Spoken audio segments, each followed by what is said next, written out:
नमस्कार, मैं हूं आपके साथ अनुष्का और आप देख रहे हैं न्यूज समाचार जनता की आवाज। आइए रुख करते हैं आज की खास खबरों की ओर।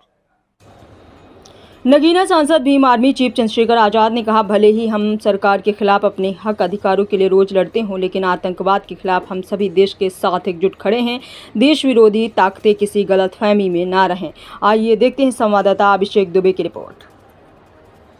मैं उन देश विरोधी ताकतों को ये कहना चाहता हूं कि भले ही हम देश स्तर पर पार्लियामेंट में या सड़कों पर सरकार के खिलाफ अपने हक अधिकारों के लिए रोज लड़ते हों, लेकिन आतंकवाद के खिलाफ हम सब लोग देश के साथ खड़े हैं।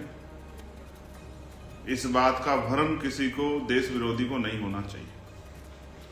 हो सकता है उनकी कुछ सहयोगी ताकतें, शक्तियां, साथी यहां हों, लेकिन आजाद समाज पार्टी भीम आर्मी पूर्ण रूप से देश के साथ खड़ी है, देश के नागरिकों के साथ खड़ी है, देश की गरिमा के साथ खड़ी है, देश के सम्मान के साथ खड़ी है। इसलिए हमारे अपने अधिकारों की लड़ाई एक तरफ है और देश के सम्मान और देश के नागरिकों की रक्षा की लड़ाई एक तरफ है। इसलिए मैं देश विरोधी सभी ताकतों को बताना चाहता हूं जिनको ये भ्रम हो कि हम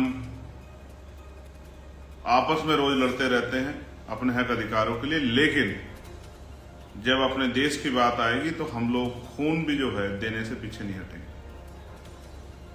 इसलिए मैं इंतजार कर रहा हूं कि सरकार किस तरह के और सख्त कदम उठा के आतंकवाद पर कड़ा रुख अपनाते हुए इस पर रोक लगाने का काम करेगी।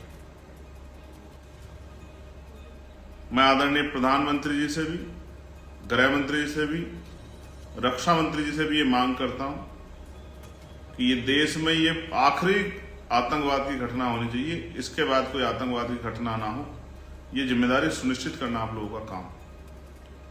इसलिए मैं पूरी जिम्मेदारी से आजाद समाज पार्टी भीम आर्मी की तरफ से इस हमले की कठोर निंदा करता हूं और इस हमले में शामिल चाहे वो आतंकवादी देश के अंदर के हों या देश के बाहर किसी देश के हों, उनको चिन्हित करके उनको बिल से निकालकर उन पर सख्त कार्रवाई